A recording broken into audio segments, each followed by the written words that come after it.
yes. Hello, my friends, and welcome to another edition of Rotoworld Live, served by Applebee's. My name is Josh Norris. I am 15 pounds heavier, and I plan on watching some semblance of a game that we call football today here in Week 12, and I'll be joined by John Daigle, Patrick Doherty, and Hayden Winks for the next 45 minutes, all helping you set your optimal lineup in what is possibly, Pat, the wildest, the craziest week of football that I can imagine in the 3 decades that you've watched this game. It's a week. Yeah, it's a Kendall Hinton, number 1 player at every position this week. It's pretty messed up, but you just got to roll with whatever the fantasy football gods throw your way. And there's one wrench. We don't have to talk about this, but there's one wrench in that Kendall Hinton situation, who is starting for the Broncos today, that they tried to use their quarterback quality coach and sign him. And the NFL was just like, no, what are you doing? Which, Pat, I mean, this is just crazy.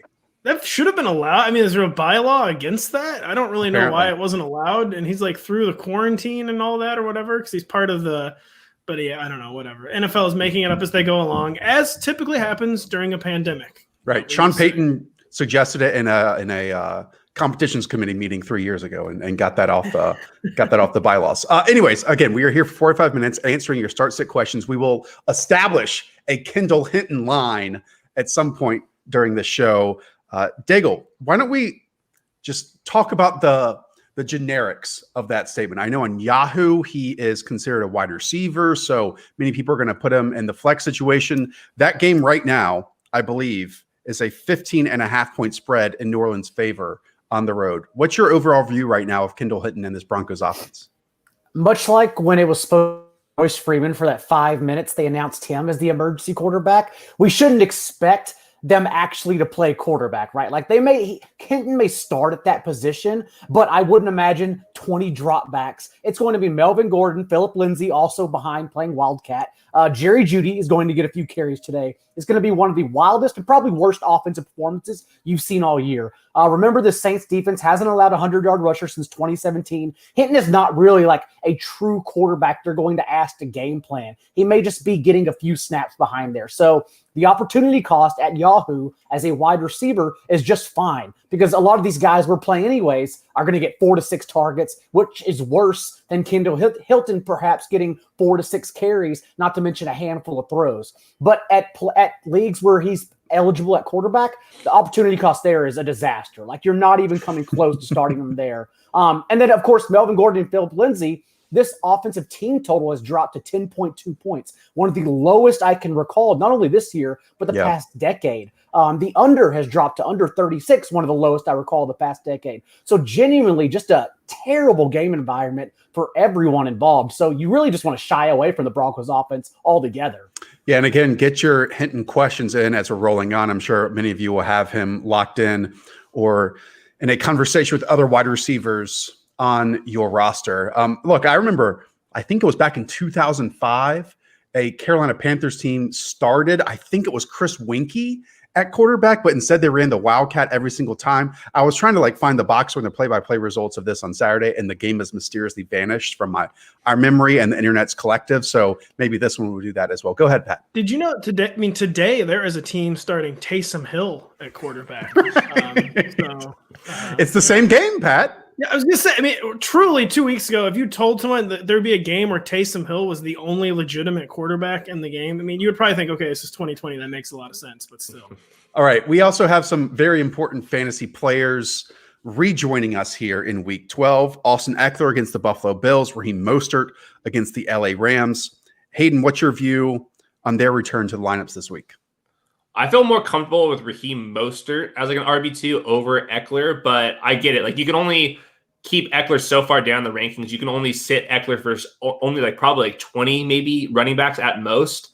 The issue I have with Ekeler is he's a couple weeks ahead of where he was supposed to be in his return. And that's kind of a red flag for me, especially because Kalen Ballage was out. I'm kind of wondering if the Chargers were just all right, we were missing our starting running back. Let's at least just keep Ekeler activated. I'm not sure if he's going to get the 15 to 20 touches that he usually gets. But since there's no running backs right now, we have COVID running backs, we have just nothing out there. I think that you should be playing Ekeler as a flex it kind of depends. I think this one's very fair. Ekeler versus Gallman.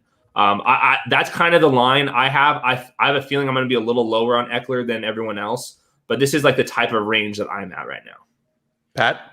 Yeah, I'm going a little bolder with Ekeler, and I know it's not like I feel great about it, but I did jam him into the top 15. Hayden said, because by the letter of his initial timeline, he's ahead of schedule. But I mean, again, we talked about this with the podcast earlier this week. He tweeted, like ahead of week 10 that he was like about to return playing. So I don't think it's like they just like all of a sudden this week we're like, oh my God, we got to get Austin Ekeler practicing because Kalen Ballage is hurt. I think that he's probably ready. And even if he's not, even if he's seeding like a bunch of the early down touches, I mean, we all know Austin Ekeler, all like the super high value touches for him coming third down. Not a ton of games with Justin Herbert, so we don't quite know how that dynamic will really be down the stretch. But it's just such a sorry state of affairs that I am willing to gamble on Austin Ekeler's upside, for one of the best fantasy games of the week. For sure. And we know the Buffalo Bills defense has struggled all season long. We know that the Chargers at one point really liked what Joshua Kelly was doing. They seem out of Joshua Kelly business at this point. Tremaine Pope came in for like a half and outplayed Joshua Kelly. But I like what you said, Hayden. The narrative says that if Ekeler is activated and Kalen Ballage is not, then Austin Ekeler should near about 20 touches in this game. Well, I will say one thing: the Twitter doctors that are out there, and these guys are actually pretty good. Like, we can't just like joke that that they don't know what they're talking about. They were thinking that December was the earliest that Ekeler would be returning, and we're a little bit ahead of schedule. So I'm a little pessimistic, but you only get so pessimistic because who are you going to be starting him over? That's that's I know Hayden's a zoomer, but there's 2 days till December, Hayden. So I know, but we're talking about weeks into December, whatever. It's the worst December joke I ever made in my life. But all right, there are other running backs that are out here in Week 12, including Todd Gurley. Daigle, up to you. Brian Hill or Damian Harris in half-point PPR. The issue with the Falcons offense is that Julio Jones is now out, and they have averaged in 4 games that he's been limited or inactive for 16 points per game, as opposed to 31, so cut in half with Julio Jones this year. So my issue with Brian Hill is that just the offense won't get there at all today. Calvin Ridley is the only one who's been able to get there. Having said that, without Rex Burkhead, I don't think it is a Damian Harris game script. I think it is more of a James White kind of game. So I will take the 18 to 24 empty touches that Brian Hill will get over Damian Harris. Pat, let's establish this Brian Hill line since we are here. Jonathan Stevens, Brian Hill or CEH, who's coming off a awesome Week 11 performance in half-point PPR. Which one are you siding with here, Pat? Real quick, also at the Patriots, Sony Michel is active today. Do with that information what you will. I will go CEH. I mean, I don't feel great about. I actually do feel more confident in Brian Hill's touch floor, but just for the reasons that John laid out, I would still rather take the upside bet in CEH, even though he hasn't been hitting it. Now, he finally hit it last week. A lot of good setups where the Chiefs have just ignored the backfield, but I would still much rather go with CEH's upside than Brian Hill's floor. Yeah, while the Bucs defense at times this year has looked awesome, one, they're facing Andy Reid and this Chiefs offense. They're also facing Patrick Mahomes, and the total in this game is 56, with obviously the Chiefs as favorites. So CEH makes a lot of sense. Hayden, you and I want to talk about this topic, and South 1345 set it up for us on a tee. Ryan Fitzpatrick or Big Ben? Will the Steelers game even happen? And this is a question because let's say Big Ben and the Steelers are playing today. We knew we were playing today, then this would be an easy side, almost certainly with Big Ben, possibly, maybe. But we don't know if this game is even going to be played on Tuesday because every day that goes by, we get more positive tests, including today, which was Mark Andrews. And it's not just on the Ravens side, it's also on the Steelers side because we know James Conner is out as well. Yeah, this game's a little suspect to me. So I think what you have to do is, in a situation like this, Ryan Fitzpatrick or Big Ben, since these guys are pretty close in projections, I would go the safer route. Now, when you're talking about a Deontay Johnson or Jerry Jeudy situation, then yeah, I might be more willing to risk it with the Steelers guys. But right now, I think this game, it has a chance to get delayed. There's just so many positive tests, but at the same time, the NFL wants to do anything to make this game happen. So I think when you have close calls, go the non-Steelers Ravens side. But if there's a massive difference, then I'm willing to wait it out, especially if you have a Bears player, a Packers player, a Seahawks player, or an Eagles player, because at least that's Sunday night and Monday night, that I'd be willing to wait. Maybe we get some news in the next 2 or 3 hours. All right, Daigle, another Ryan Fitzpatrick question, or one that he's included from Kumalan. Taysom Hill, Ryan Tannehill, or Ryan Fitzpatrick. Let's just look at today. All right. We know that Ryan Fitzpatrick again is facing his old team in the New York Jets with the Dolphins as 7-point favorites in this contest. Taysom Hill, we've talked about, they're facing the Denver Broncos. And while we thought that Fangio might give him a couple headaches, that game, once again, 16.5-point favorites. How can you not side with Taysom Hill? And then Ryan Tannehill has been up and down facing the Colts team, who they didn't even score a second-half point against last time these two teams played in Week 10.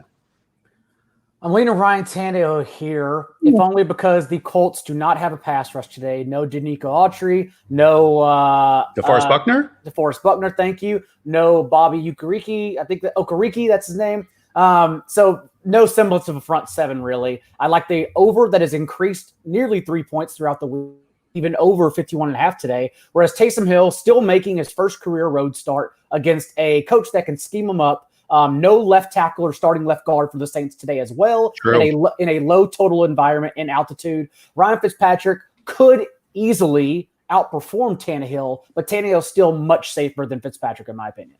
Guys, I'm with Ryan Fitzpatrick in this one.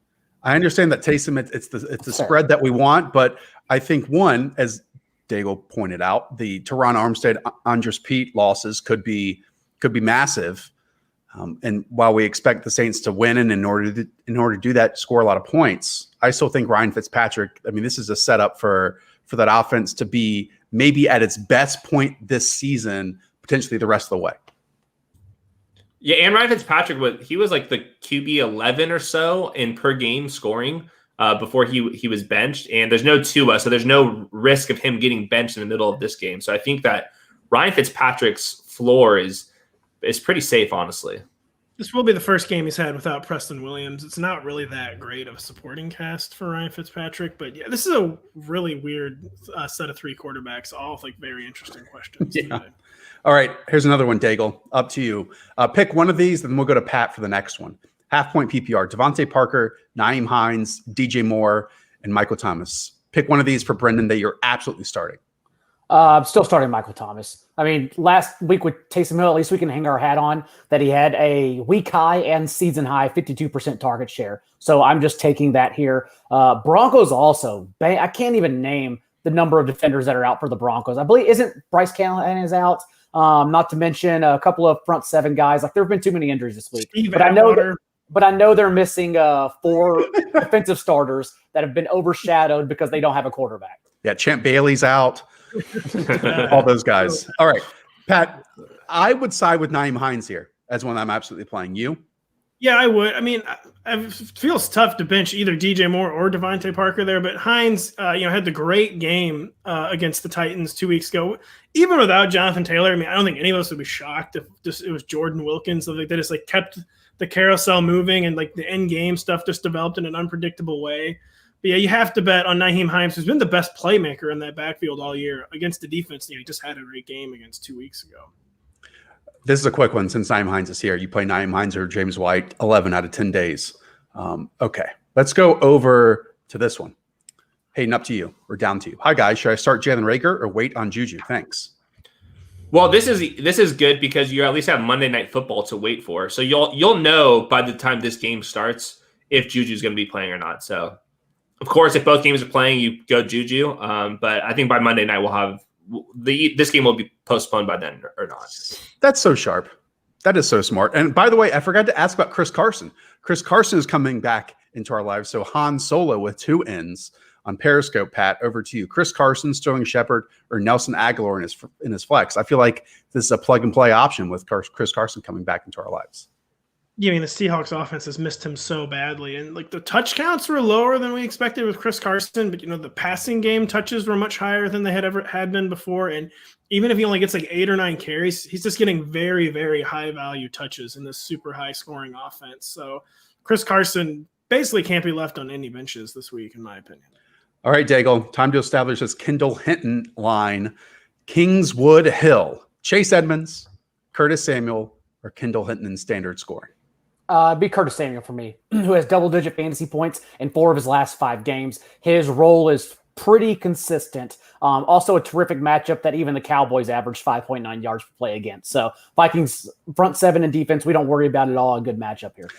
That, again, this is our first question with it. That is setting the line very low. I'm a little bit surprised by that. Like, you don't think Hinton's going to get up to, I don't know, 50 rushing yards, 75 passing yards, any of that? I think you have to play. I'd play Kendall Hinton here. Just like the possibility they'll roll him out, like the 5-yard line. He just throws an easy pass to Noah Fant. I feel like the touchdown odds, even though Curtis Samuel, based on Kendall Hinton, we kind of want the red zone usage we've been getting from Curtis Samuel already. But the touches, when you're going to be touching the ball that many times, even if it's just like handed off, at some point you have to bet on those touches. And I would take Kendall Hinton over Curtis Samuel. By the way, Pat and Daigle, there is no wrong answer here. This is a situation that we have never come across. And I think I'm citing on the possibilities like, box 1 is a boat. Box 2 could be a boat. And so Kendall Hinton, to me, is just fun. And I want to have that here on this Sunday. It's a better movie script. It's more fun if Kendall Hinton's the better play here. But I hate The Mandalorian and don't watch Disney. So, no. A real quick quiz for had any of us heard of Kendall Hinton 24 hours ago? No, not a clue. I may have played him in like college football DFS a couple years ago. Also, I probably lost money. I probably lost money doing that. Love recommending players I had literally never heard of 24 hours. Get Kendall Hinton in there, man. Also was forced to move from quarterback to wide receiver his senior year. Wasn't even a senior year because he was bad at the position. Now we're going to play him in an NFL game, but no, it's not going to happen. I mean, one, this wasn't the plan, but two, also his freshman year is when he played quarterback the most. I think he completed 53% of his passes, 4 touchdowns and 5 interceptions. I think did have 4 rushing touchdowns in that time. So that's better than Taysom stats at BYU. So it's better than Drew Lock stats this year. Okay, let's now Hayden, guy we talked up couple weeks ago, Jacoby Myers, because of his target share, that vanished last week. It felt like Dahl 2018, Jacoby Myers, Alan Lazard. We're not playing T. Higgins in full point PPR. Just pick one of those names. I would go Jacoby Myers. Of course, all 3 of these guys have 0 floor, whether that's a target issue or an uncatchable ball issue or just a lack of just targets in general. So I think I would want to go Jacoby Myers, who's kind of proven that his role with Cam Newton is at least functional. Last week, he was running around, I believe it was like on 42 or 43 dropbacks. So there wasn't a role change. The targets just got distributed a little differently. So I would go back to the well with Jacoby Myers here. Did we get news that Marcus Valdes-Scantling's in or out yet? Don't think so. No, I think he's still questionable. That's Sunday night. Yeah, so looking right out, but yeah, I would play T. Higgins over Alan Lazard, I'll say. Yeah. Well, Pat, let me ask you more about these Bengals offensive players. Gio Bernard, David Montgomery, Jordan Wilkins, or Tyler Boyd. MKY was loaded up on the Bengals this year, and that stock seems like it's going to be plummeting the final 5 weeks, 6 weeks of the NFL season, but you had to still start 2 of these, Pat. Which ones? Thought about doing the bit where I pretended my internet was frozen. I will go Gio and David. Just even with Gio losing – so Gio Bernard might be the one Bengal who Joe Burrow being out actually helps. Like I feel like it kind of solidifies his floor, and that even if he's going to lose a bunch of work to some IGP Ryan, just the running back touches in general are going to go up, and it kind of lifts Gio Bernard's RB2 boat. And David Montgomery, just he's so bad, but nothing happened while he was out to change the calculus in the Bears' backfield. At least he's going to maintain a hammerlock on those touches, and I'll just go the 2 guaranteed running back touches over Jordan Wilkins. We don't quite know what the touch count will be, and Tyler Boyd, who could have a similar target, right? Definitely a higher target floor than Giovanni Bernard. Just like his overall Gio Bernard's touch outlook a little bit better than Tyler Boyd's. I mean, Dago, isn't this so tough with Tyler Boyd? Because heading into this week, he was the wide receiver 18 in fantasy points per game. I mean, locked into lineups basically, and now we're playing all these guys over. Yeah, and remember, like David Montgomery was averaging 6 targets or more per game when he was healthy. Like I know the usage was really, really bad. Well, the player's really, really bad, but I mean, he's still getting all the touches for that backfield. So the Cincinnati's offense is a unique one in that it's still ambiguous right now between Tyler Boyd and T. Higgins. One of their talents could trump Brandon Allen's play under center. We don't know, so it's a mystery. It's a tough one. I don't know, man. Hey, we haven't really gotten into any Raheem Mostert questions. Here's one. Raheem Mostert, Michael Pittman, Damian Harris, or James White from CK on Periscope. Pick one in full point PPR. The PPR hurts this a little bit, but I think I'm still going to go Raheem Mostert. He was dominant. He's had enough time to heal up from his injuries, and he was getting a lot of the touches prior to his injury. So I want to kind of chase the ceiling with him. He has touchdown upside. We've seen all the other running backs in the backfield kind of just like be really inconsistent, including Jerick McKinnon. So I think that Raheem Mostert is going to see most of the touches on early downs and be the goal line back, and maybe even sprinkle in a couple catches more than he was earlier in the year too. Pat, let's do back-to-back quarterback questions here. Maybe you can pull up your rankings, which all of you can find on the front of the site, rotoworld.com. Andy Wangs asks, should I start Matt Ryan or Cam Newton today? We opened the show talking about how Matt Ryan goes into this sewer, basically, when Julio Jones is out of his lineup. And Cam Newton is a quarterback 11-ish and gets run on the show like he's the quarterback 1. So I wonder if we're going to keep that going here with Cam Newton. We're going to go Cameron Newton. Even when Julio Jones isn't playing this year, Matt Ryan's had a baffling, shocking amount of like 1 or 0 touchdown performances. And it just he's still getting like the yardage and the attempts, but maybe the touchdowns is just a fluke. But yeah, without Julio Jones, I would just rather go and bank that Cam Newton rushing. He's raised his passing yardage floor in recent weeks too, where the Patriots passing game has stabilized enough that I think you can trust Cam. And was this a sneaky shootout? I don't know. Maybe with Cam. I mean, Cam. Yeah. The total is 50, the total is 50.5. I actually wanted to ask you about that game, Diggle, because it opened with the Cardinals as 2.5-point favorites. It's now down to just 1. This is giving the Cardinals very, very little respect as a 6-4 team. I agree, although I still worry about the production from both teams. So it just comes down to Kyler Murray's shoulder, and he was a full go at practice on Friday. So I would imagine the Cardinals will have no issues in putting points on the board. Isabella, for fantasy and for their offensive production, in my opinion, is an upgrade over Larry Fitzgerald in the slot. So, yeah, I mean, the Patriots, we know, are one of the bottom 5 defenses in the entire league. When they play competent competition, they're horrible. No need to worry about them whatsoever. So I don't worry about the Cardinals carrying their weight. I worry about what the Patriots can do on the other side of the ball, especially when they get down, like they did last week against the Texans, and were forced to just toss the ball to whomever. Hey, and I have a feeling I know which side of this you're going on, but Dim Sum Dude, I mean, just an amazing name. Dim Sum is so good, by the way. Tom Brady, Taysom Hill, or Derek Carr. Why not go with Tom Brady in a game with a 56 total, even though they're 3.5-point home dogs? He's got some offensive line issues this week with his center being out. The left tackle was questionable. So I get why you wouldn't pick Tom Brady, but I want to attack that game. That game's going to shoot out. The Chiefs and the Bucs, get all of them in there. I think this is going to be the highest scoring game of the week. Mm-hmm. I agree. Where should we go with this one? We haven't talked at all about the Dolphins backfield situation, Pat. We have no clue what it is. This team traded for Matt Breida during the NFL draft. Then they have done everything in their power to not play him this season, even though he was hurt. And I think on the COVID, anyways, he wasn't playing at points this season. And so you've seen even Jordan Howard, you've seen Patrick Laird, feels like get more touches than Matt Breida this year. But let me get to Jorgen's question here. Pick 2.5-point PPR. So sit 1, Michael Pittman, Matt Breida, and Sterling Shepard. I'm like the evangelist for running back touches, but I think I will bench Matt Breida just because they're kind of treating him like their new Jordan Howard, where they just like are looking for reasons not to use him. They just are not enamored with Matt Breida. And yeah, it could be Pat Laird today. It could be DeAndre Washington, who they traded for, a month ago and have not really used at all yet. But it just seems like they don't love what Matt Breida brings their offense for whatever reason. And, this could finally be the day because on paper they really need him. But I'd rather go with the upside of Michael Pittman and the floor with Sterling Shepard, and occasional upside of Sterling Shepard. I feel like the floor is very similar with Sterling Shepard and Matt Breida, but that Shepard, I would rather bet on the chance that he has a bigger game, like gets one of his 8 or 9 catch games. It just feels like they don't want to use Matt Breida.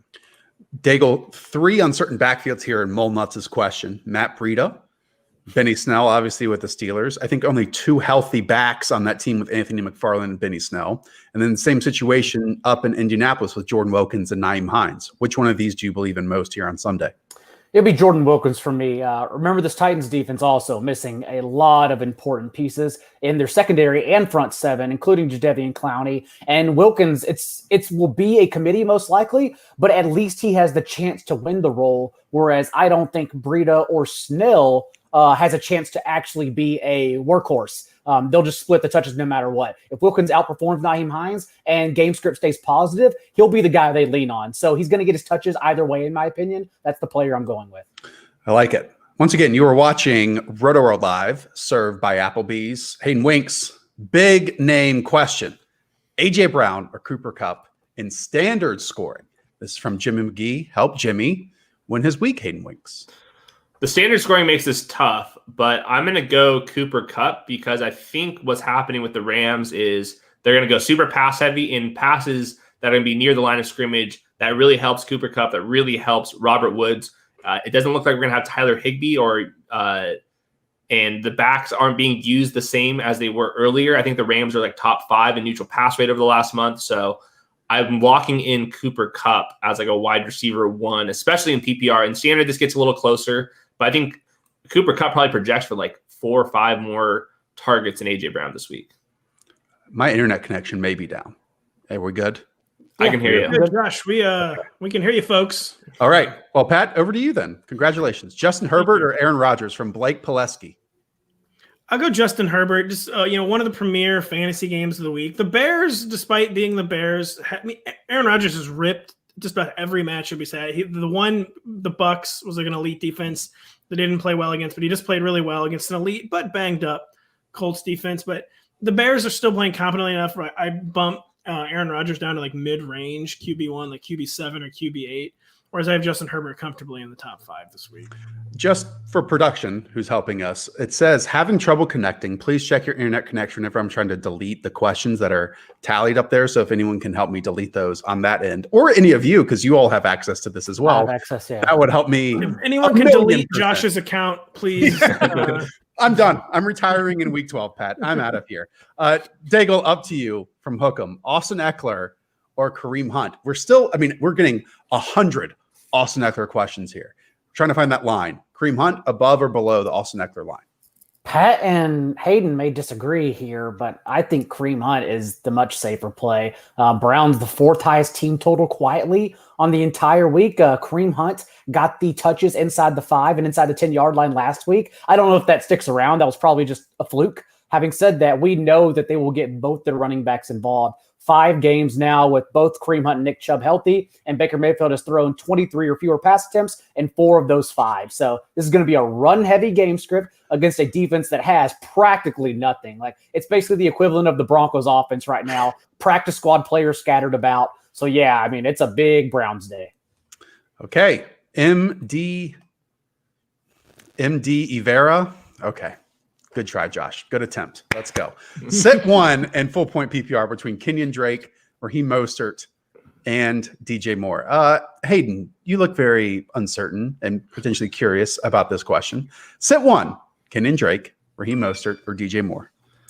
For me, it's DJ Moore, whose role's kind of been off and on over the last month or two with Curtis Samuel coming back. Kenyon Drake dominated on early downs last week. It's a good game environment there. So I'm going to go sit DJ Moore, he's like an upside wide receiver 3. And I think Sorry. Go ahead. You'd sit DJ Moore over Kenyon Drake? Yeah, DJ Moore's his target totals like the last 2 months are not like equivalent to like a wide receiver 3 every single week. He's been very efficient, but if that goes away, I don't know. He's like an upside wide receiver 3 play. I think these 2 guys have a much safer floor. Okay. Daigle, why do you disagree? It's pretty much just for the game environment as well. I think, yeah, it's all close. That's fine. It's all close. This is also assuming Raheem Mostert comes back like healthy in a bad matchup, really. Yeah. Too bad that Raheem Mostert doesn't have a Twitch stream, or else we might get some more information on him like we did for Austin Ekeler. Pat, down to you. Wonton soup. Damian Harris or Gabriel Davis? We know Gabriel Davis is in the lineup instead of John Brown. When John Brown hasn't been in the Bills offense, it's gone down a few rungs, but that doesn't mean that Gabriel Davis isn't, one, a good rookie, and two, potentially good play, and could see the second most targets next to Stephon Diggs here. I really like Gabriel Davis. I mean, I have gleefully stashed him in Dynasty, but I'm not playing him even today where I had a decision between Darius Slayton and Gabriel Davis. It's just too uncertain. He's an upside play. If you really want to maximize points, chase points, do that with Gabriel Davis. But even with Sony Michel back, I'd still rather just bet on like what I hope is like at least 12 to 15 carries for Damian Harris. So I will go Damian Harris over Gabriel Davis. Lots of Asian food asking us questions today. It's our market, Daigle. It's our market. It's a good market. Up to you. Chase Edmonds, Gio Bernard, or Brian Hill. I mean, these backfields are so uncertain. Obviously, the Cardinals won. We have seen Chase Edmonds outplay Kenyon Drake when both were on the field, but then when Chase Edmonds had his opportunity, didn't grab it. Meanwhile, Gio and Brian Hill, especially Gio's in a difficult matchup because of that Bengals offense, and Brian Hill against the Vegas Raiders at home are 3-point dogs. And of course, Samaj Pirine has at least 8 touches in back-to-back games, and also Brandon Allen under center for the Bengals. So it's just really tough. I think I go Brian Hill. I will say Chase Edmonds is an interesting player today because we assume slot roll trickles down to Andy Isabella. But what if Chase Edmonds also gets like 5 to 10 routes from the slot? That's it. Gets a couple extra targets. That matters at this position. So I still lean Brian Hill, but wouldn't blame someone if they just want to shoot for the stars and go with Chase Edmonds. Pat, I want to get these players where they're ranked because it's 2 running back situations that I would want to avoid at all costs. I mean, basically, you're looking at Melvin Gordon, who his team are 16.5-point dogs. I mean, that is not the running back situation that you want. Or it's David Montgomery, who is bringing back Mitchell Trubisky. But hey, maybe that's a plus. The Spider-Man meme right here. I went David. Yeah, it's true. Even in this like historically bad setup for the Broncos, I feel like Melvin Gordon will get to 15 touches somehow, but it just seems like David Montgomery will somehow get to 18 to 20 touches. And since he's, in the actual functional offense, I have David Montgomery ranked higher, and I will go David Montgomery. Right now, Vegas has the Broncos projected for 9.75 points. Seems bad. Under 10. And the Bears are projected for 18.5. So like a horrible, the Ravens, who have nobody, are projected for 15.5. So like the Broncos are a full touchdown worse than these teams that have 20 players on COVID lists. Incredible. More to foods asking us questions. Hayden, let's set Pineapple's entire lineup here. Who should I start in standard between Tyler Boyd, Antonio Brown, Sterling Shepard, Curtis Samuel, or Kendall Hinton? I'm sure you don't want to touch the Falcons, any of those wide receivers, because Matt Ryan's day is probably not going to be good. But here, this is a great barometer for the Kendall Hinton line here in Week 12. I'm kind of going between Antonio Brown and Sterling Shepard. Man, I think I'll chase the Antonio Brown ceiling. Have more fun. I think in a potential shootout, and he had all the usage that you would need. I think he's averaging 100 air yards in his 3 games. So why not? Okay. Daigle, since we have a Darrell Henderson question, I have to ask it to you. Gunnar Ernst, start Jerick McKinnon, Darrell Henderson, or Sony Michel? I think this is a pretty easy answer here. Yeah, Darrell Henderson's usage since he returned from injury the past 2 games has not been that great. Neither has Cam Akers, even though everyone thinks that's been better just because he caught an easy touchdown, 4-yarder. But with Raheem Mostert back, I think it's Darrell Henderson. Is that the correct answer, Josh? That's where I was leaning. That's where I was leaning. Yeah. If Mostert wasn't back, it would be McKinnon, but we know they already said it yesterday. Mostert will be coming back. I mean, 5.5-point favorites. If you think the Rams are going to have positive game script, then Darrell Henderson's your guy, right? Mm-hmm. Yeah. And like Sony Michel, you didn't want to start him when Damian Harris was inactive. Like now add them together. Like I'm not starting him. I'm not rostering him. Right. Okay. Let's go to this one, Pat. Big names from Baldy Anthony, Deontay Johnson, Antonio Brown, or AJ Brown. Definitely AJ Brown. Just even in a tough matchup, he did nothing against the Colts 2 weeks ago. Like John said, the Colts defense much more banged up, and AJ Brown, he still has yet to have a 10 touch target game. He's still yet to notch a carry all year. But just when you have a guy who literally anytime he touches the ball is a threat to score a touchdown, you can kind of deal with a lower usage floor, I feel like. And especially with just the uncertainty over Tuesday with Deontay Johnson. So this would come down to Deontay Johnson and AJ Brown for me. And with that uncertainty for Tuesday, I mean, AJ Brown is just a no-brainer here. Just some pushback. I mean, it must come down to potentially the Steelers and Ravens not playing, because if Deontay Johnson plays and makes it past the first quarter, we've seen him just haul in 10 targets no matter what. We have, but I mean, I feel like AJ Brown, he's still like the more stratospheric, like ceiling play, and the floors are similar just because AJ Brown scores so much. So yeah, I don't know. We like AJ Brown, right? We want like guys insane touchdowns every literally week. Just that one bad box score where he had a 21-yard catch was the only game this year he's had fewer than 7 targets. Like, this is a consistently used wide receiver one every single week. I understand the touchdown wasn't there last week, right? He didn't score last week. He scored the touchdown of the year last week. Yeah. Oh, that's right. Wasn't that one catch 21-yard game against the Colts in Week 10 though? It was, but yeah, and that's what they're playing. But that was also the 50-yard touchdown drop he had game. True. Okay. Let's go over to some backs we are still uncertain about because they have not been in our lineups. Hayden, I mean, isn't Chris Carson a top 10 running back now? Yeah, he was before. I don't see any reason why this will change. I even think that the Seahawks could even run the ball more than they were earlier in the season, just because Russ has been turning the ball over and we've kind of seen the neutral pass rate decrease over the last month. So I think Chris Carson is like, he's going to be in the top 10 every single week, assuming he's healthy. So to answer Johnny V's question on Twitch, Chris Carson at full point PPR ahead of Raheem Mostert. All right, Pat, down to you. Was a bad. Pick one. Zach Moss, Ronald Jones, or Melvin Gordon. We saw that in the Bucs' negative game script, Leonard Fournette played a lot, dropped a lot of passes. And so if you think the Bucs are in positive game script against the Chiefs, which is going to be very difficult to have, then Ronald Jones is your guy. But without that, does that leave you questioning if he should be started among these 3 names?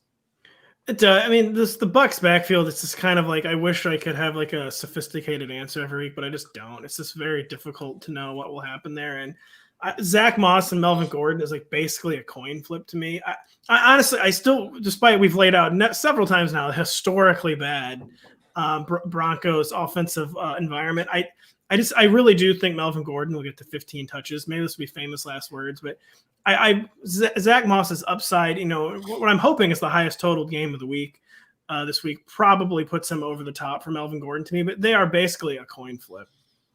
Pat, I don't think I've asked, who have I not asked a Kendall Hinton question to? Anyone out there? Have I asked one to all of you? Because we still keep getting them, and I feel like we need to answer them. Kendall Hinton, Tyler Boyd, or Gabriel Davis. Daigle, I think this is a good barometer once again. Are you willing to start the quarterback that's attached to, or the wide receiver that's attached to Brandon Allen, potentially the 3rd wide receiver in his own team of Gabriel Davis, or go with Kendall Hinton here? I'm starting. This is the line. We found the line. It is. This is a good one. So what is this line? Like a wide receiver 3, wide receiver 4, fringe wide receiver Flex 3, spot. I guess? Flex spot. I don't think so. I think I'm starting Tyler Boyd and Gabriel Davis. Davis, of course, who will be playing for John Brown today. One of the best game environments as well. Against the Chargers defense, also missing just a ton of playmakers. They have Joey Bosa, but Melvin Ingram, Casey Hayward, a few others. Yeah, I'm not starting Hinton over either of these guys, personally. Hayden, down to you. Pseudo Walrus. Pick one in full point PPR. CEH or Justin Jefferson. One, is Adam Thielen playing today? I know he's questionable heading into it. He's not. No, out.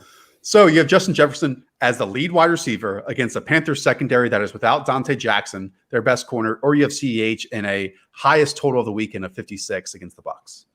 I love both of these guys, but no Irv Smith, no Adam Thielen. Justin Jefferson could have 8 to 10 targets, which he hasn't been getting that many for most of these games. So we've seen how crazy he is. The Panthers don't even have Dante Jackson either. So it's Justin Jefferson time. Or conversely, we could see Dalvin Cook rush for 270 yards and why not both? Kirk Cousins throw the ball 15 times. But I guess if he throws the ball even just 15 times, that's good news. Jefferson should get 7 of those. So I agree with you.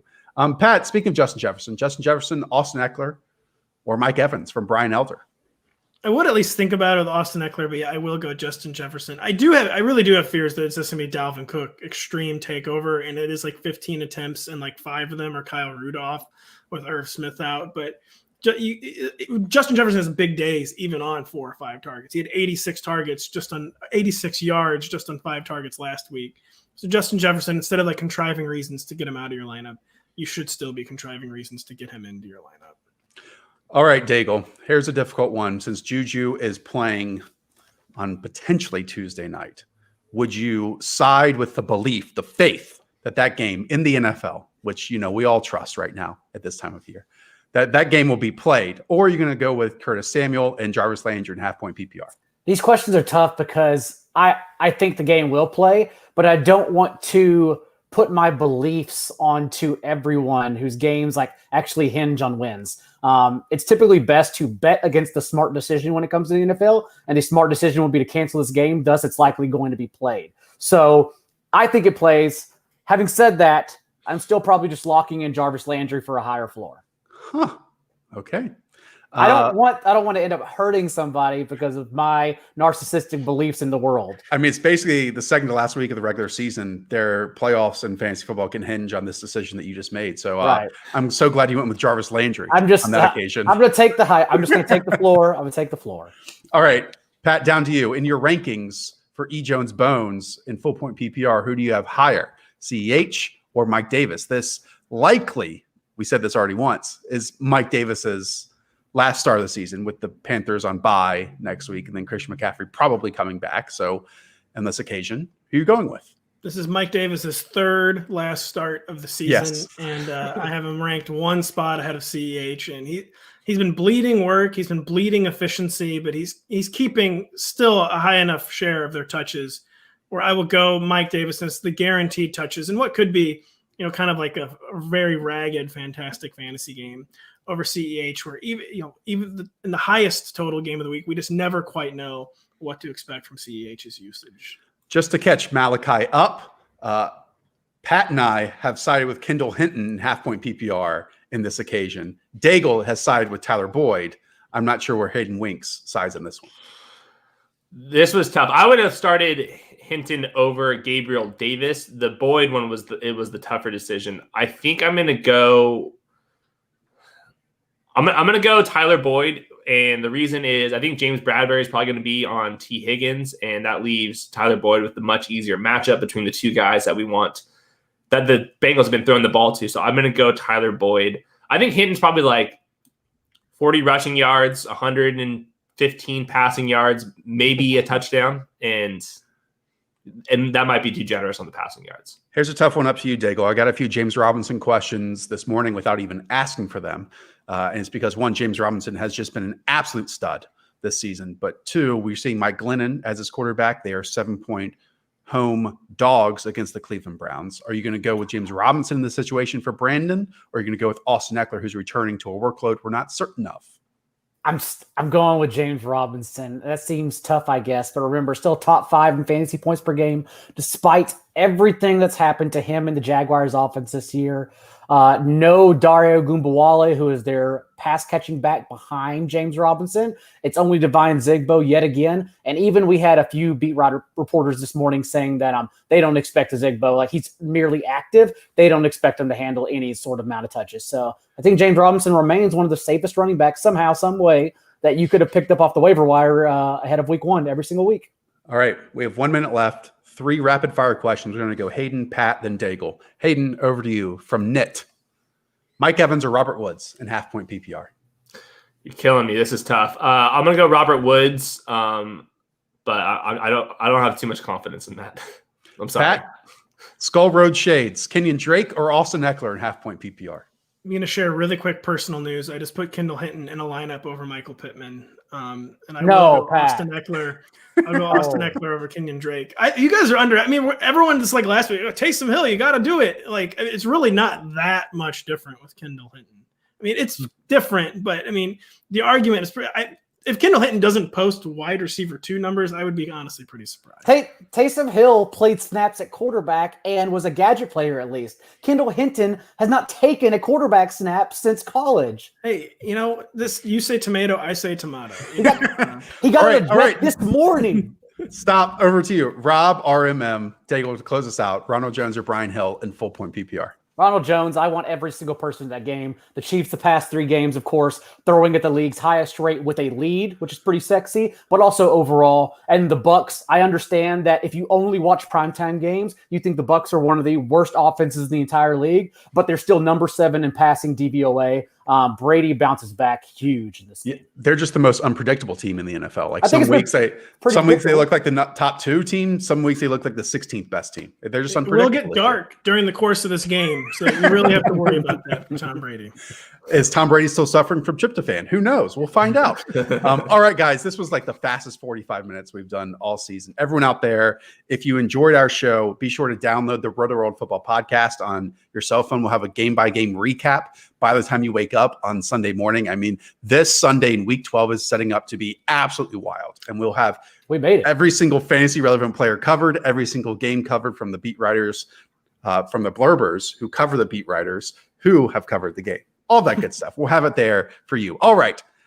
That's going to do it. For John Daigle, for Roto Pat, for Hayden Winks, I am Josh Norris. Up the Villa tomorrow. West Ham, 2-0 Villa. Talk to y'all soon. Go Hammers. See ya. Stop it.